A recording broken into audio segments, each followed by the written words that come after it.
Juntem-se a mim durante minha jornada para desvendar a vida e o legado do homem que pode ter sido o maior faraó do Egito, Ramsés II. Ele foi o único rei egípcio que ousou se declarar um deus vivo. Suas estátuas enormes, grandes templos e inscrições em hieróglifos estão em toda parte, embora o homem por trás da lenda permaneça um mistério. O que o levou a se tornar o maior faraó do Egito? E como ele fez isso? Para descobrir, eu tentarei trabalhar em uma pedreira antiga, decodificar a propaganda dos faraós e usar a tecnologia para ver como Ramsés reuniu uma riqueza tão incrível. Vamos em busca da verdade. Para trás, amigo! Irei a extremos para isso.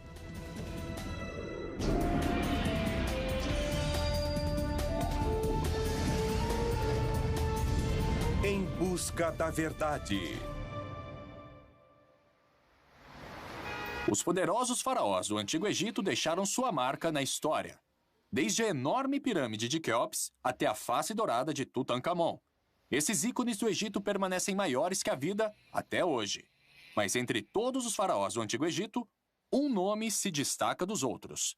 Um rei que ainda hoje é chamado de o maior faraó do Egito. Eu sou Josh Bernstein e vim ao Egito para saber mais sobre o rei que nós chamamos de Ramsés o Grande. Na época de Ramsés, no século 13 a.C., o Cairo ainda não existia. Mas à medida que a cidade moderna crescia, grande parte dela ia sendo construída diretamente no topo de um local egípcio antigo chamado Heliópolis. Eu soube de uma nova descoberta sobre Ramsés nessa parte da cidade, então eu decidi checar. Bom, em muitos países, a arqueologia é meio que aleatória, você faz descobertas de vez em quando. Mas aqui no Egito, elas acontecem todos os dias. E uma descoberta recente relacionada a Ramsés II acaba de ser feita. E para dar uma olhada nela, eu vou pedir ajuda ao meu amigo Dr. Zahi Hawass.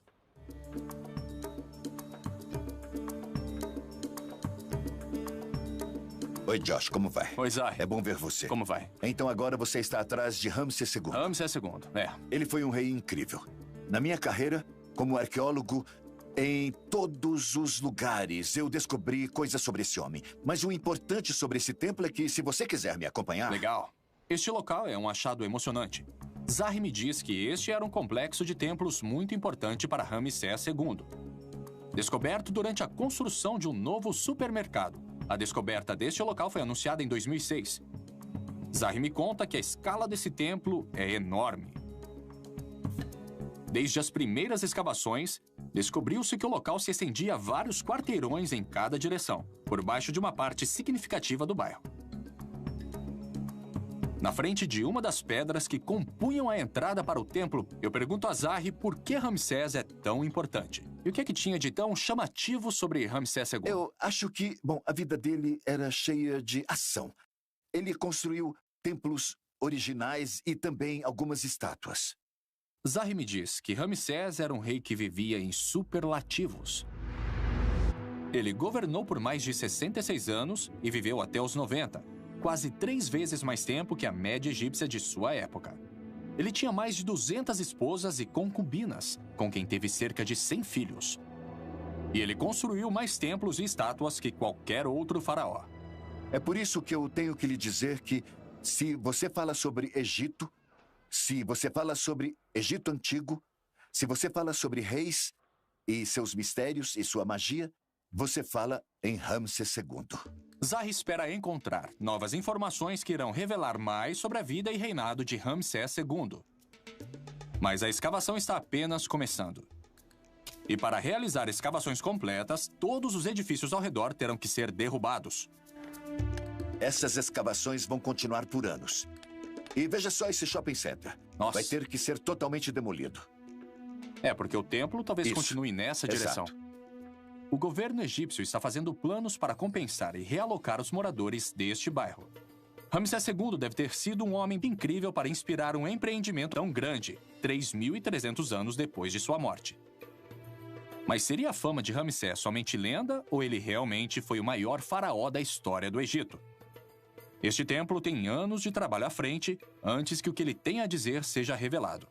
Mas o incrível sobre o Egito é que muito já foi descoberto. A múmia de Ramsés foi descoberta no final de 1800. Agora ela já está no Museu Egípcio. Eu consegui permissão para entrar depois de fechado. É um raro privilégio conseguir uma audiência pessoal com o faraó. Nossa! Bem-vindos ao Salão da Múmia Real, onde quase 12 membros da realeza egípcia estão em exibição. Muitos deles parentes do faraó Ramsés II. Este é o filho dele, Merneptah. E aqui está o pai dele, Sete I. E aqui, o homem que vocês e eu viemos ver, talvez o maior faraó de todos, Sua Alteza Real, o faraó Ramsés II. Isso não é inacreditável? 3.300 anos depois, Ramsés continua sendo um faraó tão proeminente como sempre foi. Olhando para as maçãs do rosto acentuadas e o nariz curvilíneo que era sua marca, quase pode-se sentir sua ambição e determinação. Felizmente, seu corpo não é a única coisa preservada ao longo dos milênios. Eu viajei 720 quilômetros até o sul do Cairo para chegar ao famoso Vale dos Reis. Eu vim para ver o impressionante templo funerário de Ramsés, chamado de Ramesseum. Vou me encontrar com Peter Brand, egiptólogo da Universidade de Memphis, para descobrir o porquê de Ramsés ter ficado conhecido como o Grande. Então é isso. Este é o Ramesseum, onde aconteciam os cultos a Ramsés. E todas essas estátuas. Ramsés, Ramsés Onde e você Ramsés. olhar, você vai ver o nome dele estampado em todos os lugares. Peter me explica que o Ramesseum foi originalmente construído como principal templo para Ramsés, aqui no Vale dos Reis. Nos tempos antigos, ele era chamado de Casa de Milhões de Anos. Em seu auge, nele cabiam cerca de 20.000 pessoas para os rituais. Ele era usado para honrar e venerar Ramsés, cujas imagens aparecem em toda parte. Como Ramsés se tornou Ramsés o Grande? Ele construiu mais monumentos que qualquer outro rei. E escreveu seu próprio nome nos monumentos de outros reis. Em cada templo, cada estátua, cada obelisco que ele encontrava. E é por isso que encontramos o nome dele em todos os lugares do Egito. Ambicioso. Ah, sim, ele era muito ambicioso. Peter, assim como Zahi, diz que muito da fama de Ramsés vem desse edifício prolífico. Mas isso não era apenas amor pela arquitetura. Ramsés estava construindo ativamente não apenas templos e estátuas, mas o mais importante, sua própria lenda. Ele prestava muita atenção a seus projetos de construção, certificando-se de que eles saíssem exatamente a seu gosto. Como todos os faraós, ele tinha um grande interesse em seus projetos de construção. Ele os supervisionava. Entendi, então ele foi fundamental na concepção deste lugar. Com toda certeza. E seus esforços para ser lembrado para sempre deram certo. Até os gregos antigos conheciam, e é assim que nós, epitólogos, sabemos que houve um Ramsés mesmo antes que eles pudessem ler o nome dele nos hieróglifos. Peter explica que é a onipresença das imagens de Ramsés que o tornou sinônimo do Egito Antigo, especialmente para os primeiros visitantes. Mas para dentro do Ramesseum, chegamos a uma enorme estátua que realmente impressiona. O que é aquilo? É o Ozymandias. O nome dele era Ozymandias ou Ramsés? Ozymandias é a versão grega de User-Materi, o nome de coroação de Ramsés II. Essa colossal estátua de Ramsés, pesando mais de 100 toneladas, foi feita de uma única peça de granito. Agora ela está deitada, mas de pé ela tinha a altura de um prédio de mais de 6 andares. Isso aqui deve ter uns 9 metros. Ah, sim. Este é o modelo um pouco mais econômico. Nossa, é incrível. Não. Olha só pra Ramsés isso. gostava de ter muitas estátuas e que elas fossem grandes. Peter diz que os projetos de construção de Ramsés eram focados em sua própria imagem. Ele queria ter certeza que seria lembrado para sempre. A seguir, para trás, amigos! Eu experimentando as obsessões monumentais de Ramsés e descubro como ele se tornou um dos governantes mais ricos da história do Egito.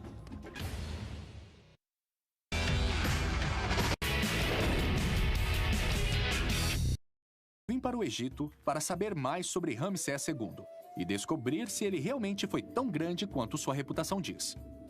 Eu vi o que restou dele no Museu Egípcio e visitei seu templo pessoal no famoso Vale dos Reis.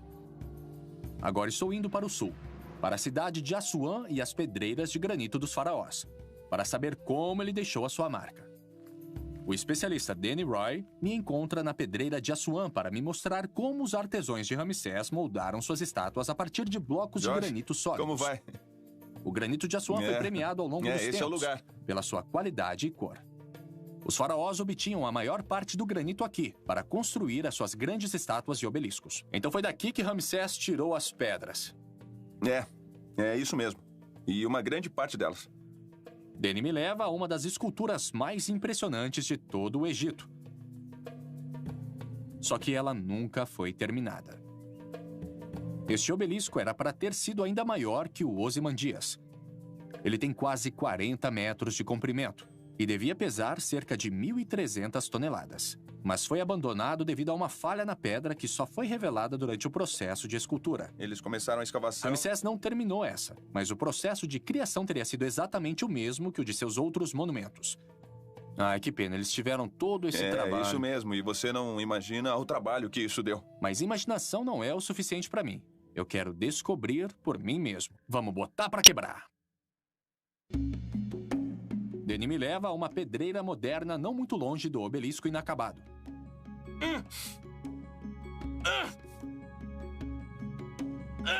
Ele criou um teste de comparação para mim, para que eu possa ver de quanto trabalho estamos falando. Vamos começar com os métodos modernos. Essas são as ferramentas que nós usamos hoje. Danny tem ferramentas que são usadas para criar as obras para consumidores modernos, como peças externas esculpidas ou bancadas de cozinha. Ensina aí, mestre. Começamos com esse equipamento elétrico com cravos, que cria superfícies lisas como a que eu vi no obelisco e no Ozymandias.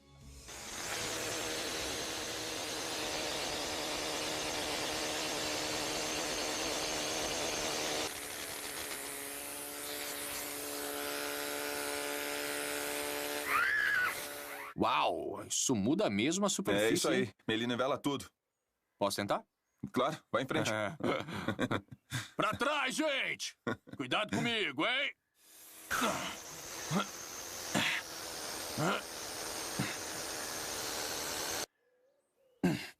Uau! Nossa! Isso nivela mesmo a superfície, hein? É, nivela mesmo. E facilita muito o trabalho no granito, não é mesmo? Pois é. Então, é claro que Ramsés não tinha compressores de ar e ferramentas como esta aqui. Mas eles tinham bolas de dolerito, que na verdade fazem o mesmo trabalho. Mas é preciso um pouco mais de tempo e mais trabalho. Essa é a única diferença. E mais trabalho é o que o Danny tem em mente. Vamos para outra parte da pedreira, procurar um pedaço virgem de granito. Isso são bolas de dolerito, um tipo de basalto mais duro que o granito. Elas eram encontradas aqui no local, o que significa que talvez tenham mesmo sido usadas pelas equipes de Ramsés. Os egípcios usavam essas bolas para bombardear o granito, do jeito que fazemos hoje, só que com o martelo. Me mostra como era feito? Ah, eu mostro sim. Eu vou mostrar agora mesmo. Bem aqui embaixo. É isso? Começamos em uma emenda natural da rocha. Os escravos nas pedreiras de Ramsés devem ter procurado fendas como esta para começar a fazer uma estátua colossal ou um obelisco dessa rocha. Depois de 20 minutos difíceis trabalhando com as pesadas bolas de dolerito, conseguimos desgastar apenas alguns centímetros de granito.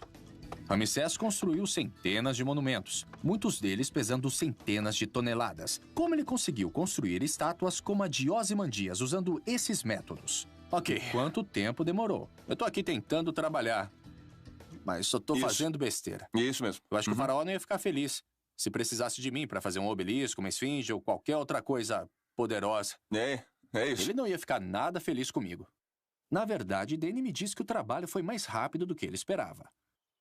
O faraó Hatshepsut, da 18ª dinastia, alegou ter construído e erguido um obelisco em apenas 7 meses. A resposta, diz Danny, é muita gente. Essas pedreiras ficavam lotadas de centenas de operários, todos trabalhando em uma linha de produção ao longo do mesmo ponto.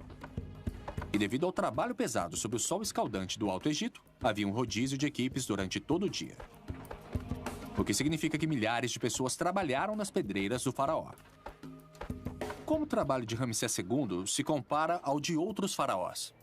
Bom, o impressionante no trabalho de Ramsés II é o grande volume de monumentos que ele produziu, porque a organização e a realização desse trabalho foi uma coisa que o tornou um homem notável. Danny explica que outros faraós construíram monumentos impressionantes, mas a quantidade que Ramsés produziu foi muito além da normal. E para deixar sua marca no Egito, pela qual ele é famoso, ele não precisou apenas de uma enorme força de trabalho, precisou de uma enorme fortuna também. Tanto a quantidade quanto a qualidade do trabalho em pedra produzido por Ramsés apontam para sua influência significativa. Mas de onde sua riqueza e seu poder vieram?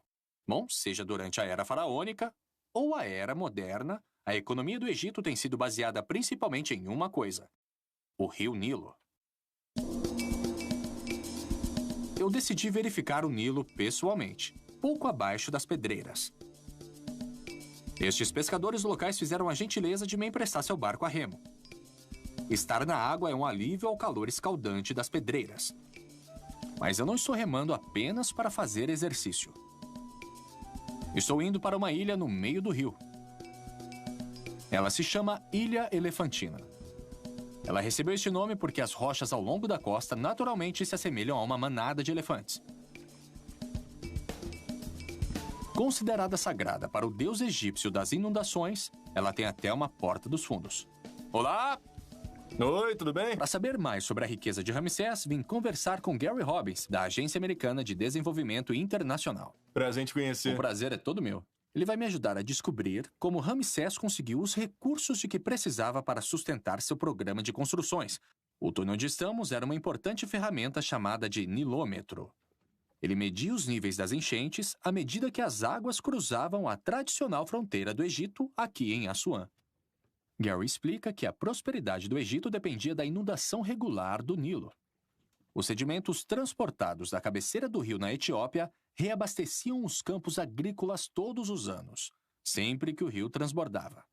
Ah, então eles usavam essas marcas aqui para medir o nível de água em diferentes épocas do ano. Sim, eles mediam quando as enchentes começavam e assim conseguiam determinar o tamanho dessas enchentes. Gary me diz que a água pode subir até 11 metros, deixando para trás toneladas de um solo novo Não, e sem fértil problema, quando você recua. pode ver aqui na escadaria. O nilômetro permitiu que Olha os só. egípcios tivessem precisão em como seria a produtividade das Aqui tem outra estações marca. todos os anos.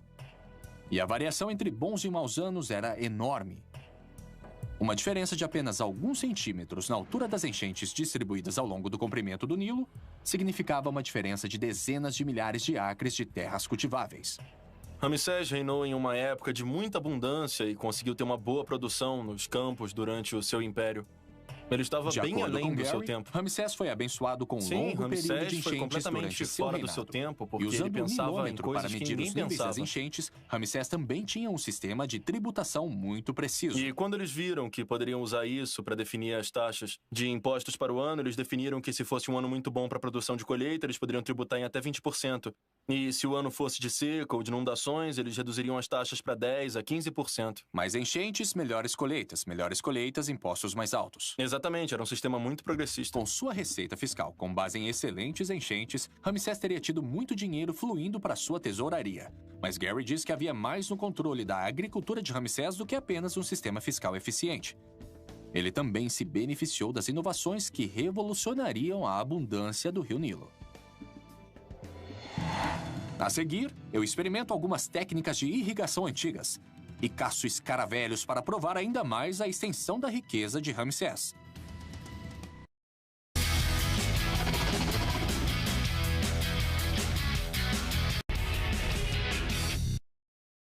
Estou na trilha do homem que muitas pessoas chamam de o maior faraó do Egito, Ramsés II. Para descobrir como ele se tornou tão importante, eu visitei o recém-descoberto templo no coração do Cairo e conheci a grandiosidade de uma das obras-primas do Egito no Vale dos Reis. Em Assuã, eu examinei o nilômetro e descobri como as enchentes regulares impulsionavam a economia do Egito. Agora estou indo em direção ao Vale do Nilo para descobrir como Ramsés transformou toda aquela água em riqueza. Gary Robbins, da Agência Americana para o Desenvolvimento Internacional, me trouxe a uma plantação fora de Assuã. Gary diz que, de certa forma, a vida nos campos no Alto Egito não mudou muito com o passar dos séculos. Os fazendeiros ainda vivem da terra aqui. A tecnologia apresentada milhares de anos atrás ainda é usada hoje, como essa roda d'água movida à força animal. Enquanto andamos pelos campos, Gary me diz que a importância das inundações do Nilo para a civilização egípcia não podem ser tidas como exageradas. Com os ciclos de cheias regulares constantemente reabastecendo os campos, o Antigo Egito desenvolveu um sistema agrícola próspero que poderia facilmente sustentar seu povo, bem como a um faraó muito grandioso. Durante a época das cheias no final do verão, estes campos teriam sido inundados por vários metros de água. Os egípcios criaram bacias através da construção de sapatas em torno de seus terrenos com lama, permitindo que o solo ficasse saturado com água rica em sedimentos. Depois que a água baixava, eles plantavam no solo recém-rejuvenescido. Exatamente, a água entrava por aqui, inundava os campos, ela ensopava o solo saturado, e aí eles abriam as portas da eclusa e drenavam a água e depois plantavam. Então, quando o campo aqui ficava inundado, o que é que os fazendeiros faziam? Bom, sem poder trabalhar nos campos, eles ofereciam seu trabalho como parte do imposto. Aí os projetos de construção aconteciam. Isso aí, era exatamente quando acontecia. O sistema agrícola era perfeitamente adequado às necessidades de Ramsés. Os agricultores que nessa época não podiam trabalhar nos campos ficavam livres para se dedicar aos projetos de construção, o que satisfazia parte de suas obrigações fiscais. Aí, quando as águas recuavam, eles voltavam para plantar as suas colheitas. Mas como eles irrigavam as plantações quando o Nilo retrocedia?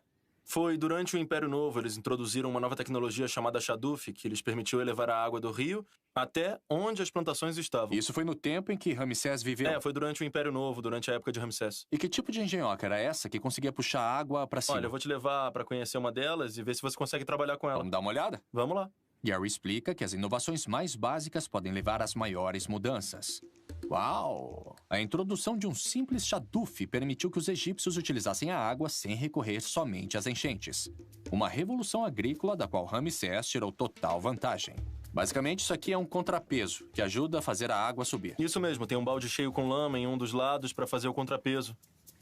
E um balde do mesmo tamanho na outra extremidade, que é usado para trazer a água para cima do canal. E quando a água entra na bacia, a gravidade a leva para onde ela tem que ir. Isso, tinha canais por toda parte e os egípcios podiam direcionar a água para onde eles quisessem. Hoje, os Shadufs são usados apenas onde não há bombas disponíveis. Mas ainda no século XX, eles eram usados em escala industrial, permitindo que os fazendeiros irrigassem seus campos sem depender das enchentes. Eu decidi tentar. O resultado dessa inovação? Mais alimento foi produzido com menos trabalho, criando excedentes instantâneos em dinheiro e mão de obra que Ramsés pôde usar. Até que é fácil. E dada a facilidade de uso, as pessoas na época de Ramsés eram autossuficientes. Eu tô vendo como isso beneficiou os agricultores, mas como beneficiou o faraó? Porque a irrigação era gerida pela administração local. E o faraó não tinha que colocar seus homens, ou então seu dinheiro na manutenção do sistema. Então ele podia se concentrar em outras áreas. Ele podia governar em outras áreas e o que ele fez foi redistribuir a terra, que pertencia a alguns dos templos, para as pessoas na área para que elas ficassem gratas a ele como governante. Ah, muito inteligente esse Ramsés. Eu acho que eu já tô dominando o Shaduf, sabe? Você tá fazendo um ótimo trabalho aí. Obrigado. Posso ajudar? Eu vou parar um pouquinho sim. Então a economia egípcia durante o reinado de Ramsés estava florescendo.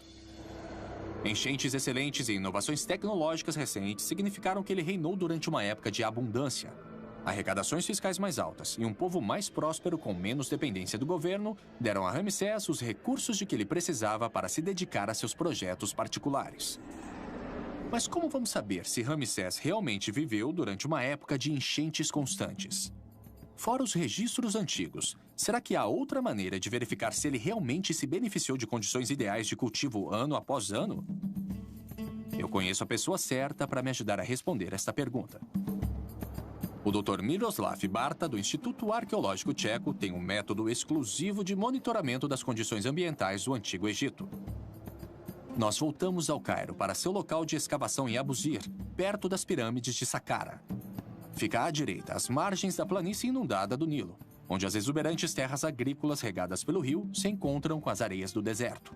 O que é que nós temos aqui? Um muro. É um muro simples, mas não tão simples nesse caso específico. Ele me diz que estes tijolos de barro têm mais de 4.500 anos. Ao olhar para a palha que ainda está presa na lama seca, ele consegue determinar como eram as condições ambientais quando os tijolos foram feitos. Então, esses tijolos de lama são cápsulas do tempo ambientais. Exato. Mas o doutor desenvolveu um método mais dinâmico para controlar o ambiente ao longo do tempo. E é algo que eu nunca teria esperado. Nós fomos até a bacia seca do lago de Abusir, na orla do vale do rio Nilo. Nos tempos antigos, isso enchia de água durante as cheias sazonais, apenas para esvaziar de novo quando as águas retrocediam. À medida que caminhamos em direção ao leito do lago, ele diz que na ciência, muitas vezes, é um pequeno pedaço de dados que revela toda a história. Agora chegamos à parte mais fascinante de toda a história. Temos que começar a caçar. Caçar o quê, Hans? Não, escaravelho. Escaravelhos? Escaravelho. Ah, e como é que se caça besouros? Tem que procurar pequenos furos com cerca de 3 centímetros de diâmetro. Beleza, vamos caçar escaravelhos. Vamos lá. Estudar algo tão pequeno como um escaravelho permite que se reconstrua o grande quadro de como eram as condições climáticas do Egito durante a época dos faraós. Fiquem quietinhos.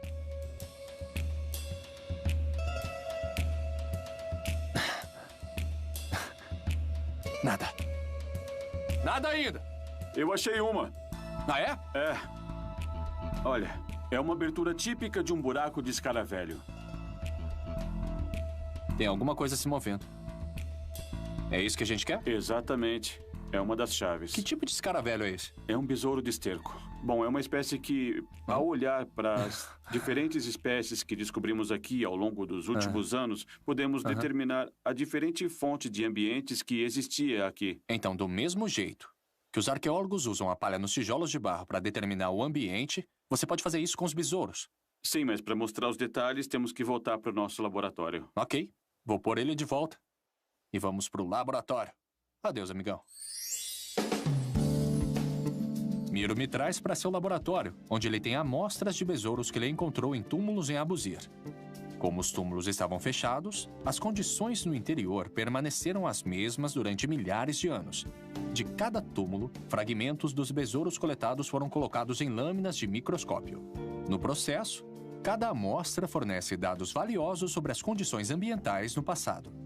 Então, o que é isso aqui? Será que é uma... Uma asa. É uma asa? É, o fragmento de uma asa. É, isso aqui me parece uma asa.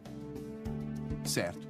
Eu não poderia dizer mais nada além disso. É uma asa. Mas um especialista poderia vir aqui e dizer... Isso não é apenas uma asa. É um pedaço deste tipo de besouro. E você pode chegar e dizer...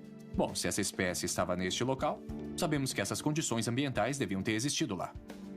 Essa é a conclusão. Bem bacana. Olha aqui, esse escaravelho... Miro explica que algumas espécies de besouros aparecem em ambientes úmidos, enquanto outras aparecem em condições salgadas e secas.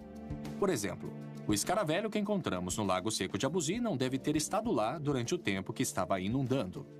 Quanto à minha pergunta sobre Ramsés, a pesquisa de Miro mostra que o aparecimento das diferentes espécies de besouros coincide exatamente com registros de condições de inundação mantidos pelos antigos egípcios. A ciência está apoiando a história dos faraós. Ela também dá total apoio à posição de Gary de que as excelentes condições de inundação fizeram de Ramsés um rei muito rico. E essa riqueza lhe deu recursos, tanto em dinheiro quanto em trabalho, para se tornar um faraó lendário e para ser lembrado para sempre. Mas agora que eu consegui descobrir como ele fez isso, minha próxima pergunta é por quê? O que motivou Ramsés II a se tornar o maior faraó de todos os tempos? Uau! Isso aí é muito ousado, hein?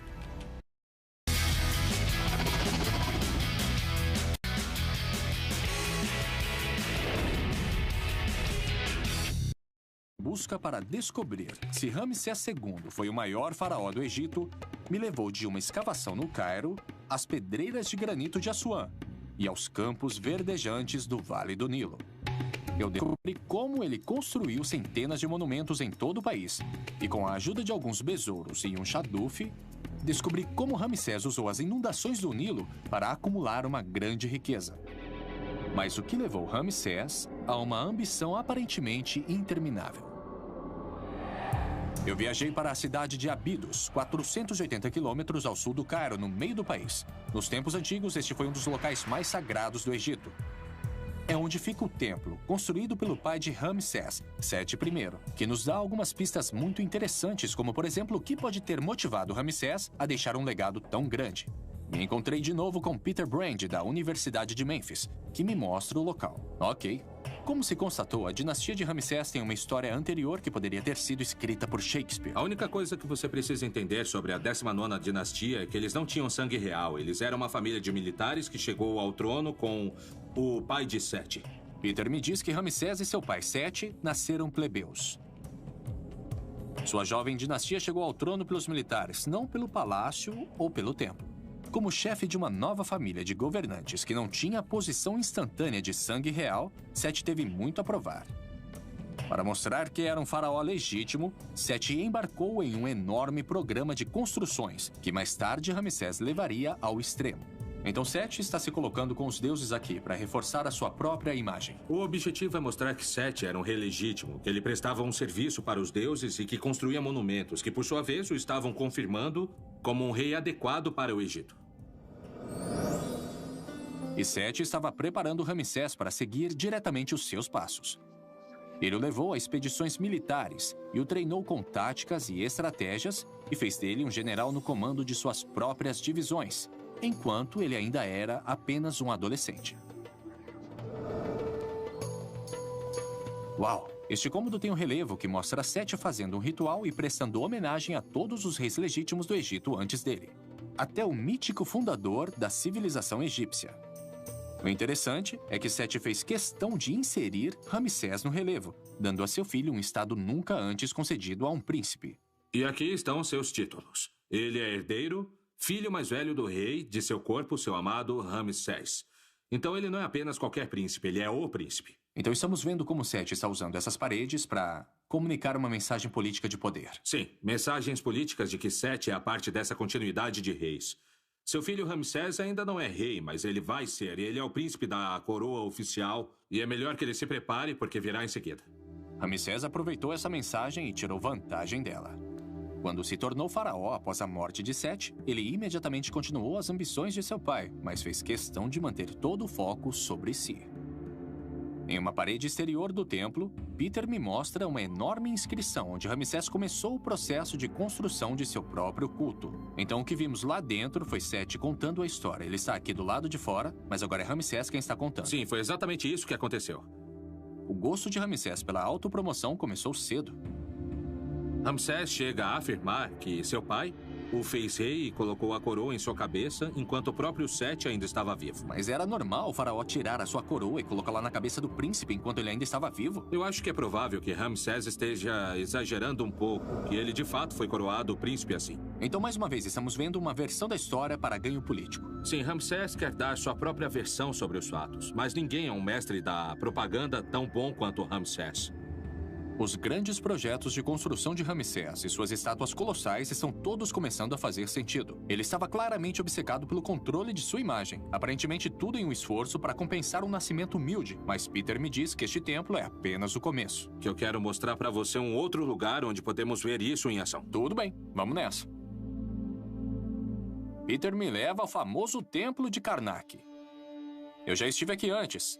Foi a principal obra do local durante várias gerações de faraós e todos eles deixaram a sua marca aqui. Tenho que dizer, Peter, eu adoro esse salão. Também é meu local favorito, a grande sala hipóstila do Templo de Karnak. É incrível. A sala foi inaugurada por Sete, mas Ramsés completou o trabalho e ele se certificou que todos soubessem disso. Peter chama a atenção para uma das enormes colunas da sala e explica o conceito de usurpação. Era uma prática padrão para os faraós que queriam levar o crédito pelo trabalho dos reis anteriores, substituindo molduras mais velhas pela sua própria. Mas Ramsés levou isso ao próximo nível. Ele instituiu um novo estilo artístico projetado para contar melhor suas próprias virtudes e garantir que ele nunca fosse esquecido. E de fato, se você olhar para cima aqui, você poderá ver esse entalhe bem profundo do nome de Ramsés II. E seria muito difícil apagar por ser tão profundo. Portanto, isso não é um acidente, porque se você olhar aqui, as molduras menores foram originalmente feitas por Sete I. O que Ramsés fez foi retirar o nome do Sete naquele espaço em branco e esculpir o dele em relevo. Era mais profundo e mais difícil de apagar seu próprio nome. Uau! Ramsés fez sua moldura tão grande e esculpida de forma tão profunda que a remoção danificaria irremediavelmente a coluna de apoio, garantindo assim a sua presença permanente. Peter me leva para fora do templo para que eu possa ver como esse processo era fácil. Ele pega um bloco de pedra calcária inscrito com a moldura de Ramsés. Eu vou tentar alterar a história da mesma forma que Ramsés fez. Você tem que ir desbastando. Você não vai querer prejudicar o fundo, né? Ah, olha só. É bem fácil. Sim, o arenito e o calcário são duas pedras bastante moles. Você realmente não tem que se esforçar muito para fazer isso. Então, se você fizer um bom trabalho, nós nunca saberemos que Ramsés esteve aí. O que está facilitando o seu trabalho aqui, o que facilitou o de Ramsés quando ele apagou esse relevo, é que é muito mais fácil esculpir nisso do que no baixo relevo. Você pode ir desbastando e, no fim, você consegue uma bela superfície intocada. Peter explica que a tradição antes de Ramsés mandava que o interior dos templos fosse decorado com alto relevo, onde o material circundante era removido para deixar as figuras destacadas, como as que eu vi em Ábidos. Os artesãos de Ramsés, no entanto, mudaram para baixo relevo, esculpido diretamente na pedra. Este estilo era muito mais fácil e mais rápido de ser produzido, permitindo que Ramsés montasse uma moldura de usurpação enorme em todo o Egito. Dá só uma olhada como foi rápido apagar isso. Peter me disse que Ramsés usurpou centenas, se não milhares de molduras em seus esforços para ser lembrado para sempre como o maior faraó do Egito. Segundo uma estimativa, metade dos templos descobertos no Egito leva seu nome, principalmente graças à usurpação. Desculpa aí, Ramsés. Agora que eu já vi como o processo funciona, Peter me leva ao muro externo da sala hipóstila para me mostrar como Ramsés usurpou até a si mesmo. Ele me diz que durante um tempo, esse muro estava coberto por um enorme panorama que contava a história das façanhas militares de Ramsés. A maior parte agora está desgastada, e grande parte por causa do próprio Ramsés. Trata-se do controle da mensagem, o controle da história para obter o melhor resultado para si mesmo. Legal. Ramsés redecorou esse muro várias vezes, atualizando constantemente a história oficial do seu reinado à medida que gerenciava de perto a sua imagem. Nossa, eu fico só imaginando quanto esforço e quantas pessoas foram envolvidas neste processo de usurpação. Ele deve ter gasto um bom tempo nisso. Quer dizer, ele viveu 3 vezes mais tempo que uma pessoa da época. Isso. E ele governou por 67 anos. Exatamente. Então, em um certo ponto em seu reinado, ele era, tipo, o único que sabia como as coisas aconteceram. Né? E se ele quisesse escrever a história daquele jeito, não havia ninguém que pudesse contestar a história. Exatamente. E seus monumentos duraram ainda mais do que ele. E, portanto, sua versão dos acontecimentos é o que tem guiado mesmo os historiadores modernos. Parece também com base no que eu aprendi até agora, que ele estava preparado para ser alguém que nunca questionaria a si. Com toda certeza. Afinal, ele foi criado sob a orientação de um homem que criou esta dinastia. Eu sempre digo que Ramsés era um convidado no palácio. Ele não nasceu no palácio, mas foi criado no palácio e, como qualquer outro rei egípcio, foi levado a acreditar que ele foi escolhido pelos deuses para ser o governante mais poderoso do mundo. Como não acreditar que ele era especial? A obsessão de Ramsés por sua própria grandeza e seus incansáveis esforços para garantir isso são incríveis. Mas Peter diz que vai ainda mais além. Ele explica que se eu quiser conhecer de verdade a coroação da glória de Ramsés, eu devo viajar para a fronteira mais meridional do Egito, para o lugar onde ele deixou de ser apenas um faraó e tornou-se um deus. A seguir, eu visito a obra-prima de Ramsés e descubro até onde ele foi para se tornar o grande faraó do Egito.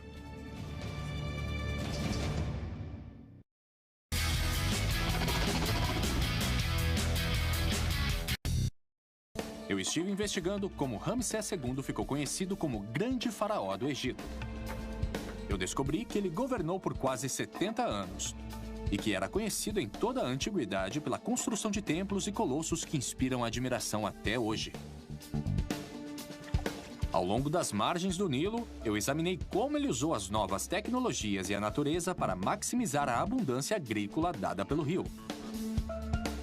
Em Ábidos, eu descobri que a educação de Ramsés e o lugar de sua dinastia na história obrigaram-no a superar as conquistas de todos os outros faraós antes dele. E no famoso templo de Karnak, eu vi como a pura força de vontade fez isso acontecer. Agora estou indo em direção ao desolado sul do país, a apenas 48 quilômetros da fronteira com o Sudão, para conhecer a mais grandiosa obra-prima de Ramsés e descobrir o que fez dele o maior faraó de todos.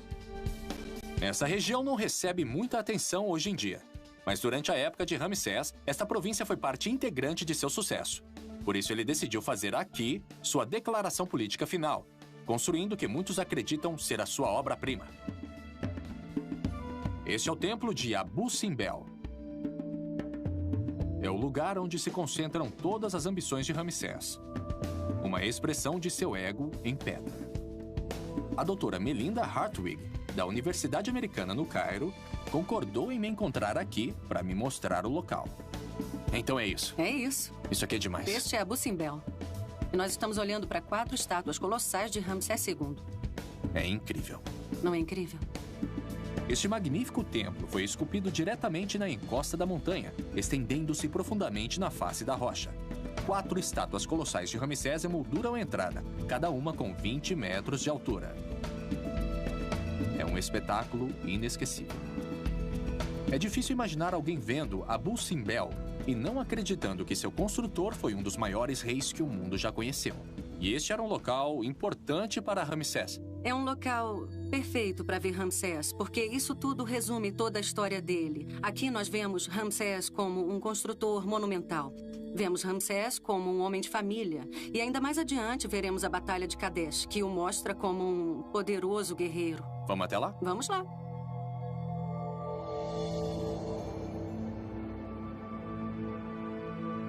Dentro do templo, a grandiosidade continua. Melinda me diz que Abu Simbel é a expressão mais plena das ambições de Ramsés. O grande edifício, a legitimação de sua dinastia, a propaganda política, tudo isso está em exibição. E nós também temos algumas outras cenas que decoram as paredes do primeiro salão, que são realmente muito emblemáticas do que foi Ramsés II. Melinda me mostra o local. Aqui estão algumas das cenas de Ramsés que são bastante emblemáticas do seu poderio militar. A imagem de Ramsés está ali em cima. Nesses painéis, Ramsés continua o padrão que eu vi em Karnak. As inscrições falam de grandes batalhas e inimigos humilhados esmagados sob seus pés. E Ramsés, o poderoso guerreiro, mantendo o Egito em segurança.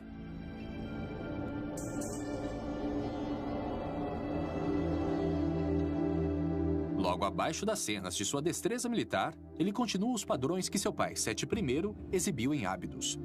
Ramsés enumera vários de seus filhos, com títulos honoríficos, como seu pai fez antes dele.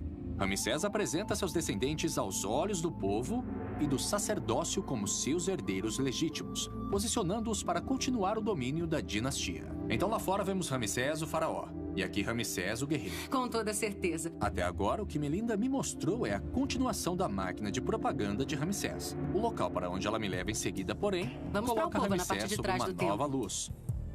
Para ser exato, a luz divina. Este é o ponto final do templo. Entramos em uma alcova, na parte de trás do templo. Estátuas dos principais deuses do Egito estão sentadas em uma fila para serem adoradas. Nós temos, a partir da esquerda, o deus Tá, depois Amun, e em seguida, na extrema direita, temos Hauracti. Mas se você observar a figura que está inserida entre Amun e Hauracti, é Ramsés II. Uau! Então Ramsés se inseriu no panteão dos deuses enquanto ele ainda estava vivo. É parte do plano que ele começou a desenvolver para divinizar a si mesmo e, em seguida, mostrar-se neste templo. Melinda explica que este ato foi o comunicado final de Ramsés. Durante milhares de anos, a religião egípcia ensinou que os faraós tornavam-se deuses depois que morriam. Mas aqui em Abu Simbel, Ramsés estava reivindicando ter feito essa transição enquanto ainda estava vivo. Ele estava chamando a si mesmo de um deus vivo. Talvez em um determinado ponto em sua vida ou em seu reinado, ele tenha feito essa transição em sua cabeça, tipo, eu sei que eu nasci, um ser humano, mas agora, eu sou um deus. Talvez ele acreditasse em seu próprio mito. E você acha que as pessoas estavam dispostas a fazer isso por Ramsés porque ele tinha tido um grande reinado e ele reinou por tanto tempo, o Nilo fornecia abundância a cada ano, eles tinham comida e todo mundo estava feliz, ele construía por toda parte e em um determinado ponto as pessoas disseram, ele é um deus, ele é tão bom, por que ele não seria um deus? Ele realmente foi o maior governante da época. Zahi Hawass me disse que Ramsés II é o mistério e a glória do Antigo Egito. Agora vejo o que ele queria dizer. Ramsés foi criado para ser um grande faraó. E graças à sua longevidade, sua habilidade política, uma boa onda de sorte e um ego muito saudável, ele conseguiu. Tanto que ele chamou a si mesmo de Deus vivo. Pelos padrões de seu tempo e pelo temor que ele ainda inspira até hoje, podemos dizer que ele se tornou um. No mínimo, ele merece o título de grande faraó do Egito.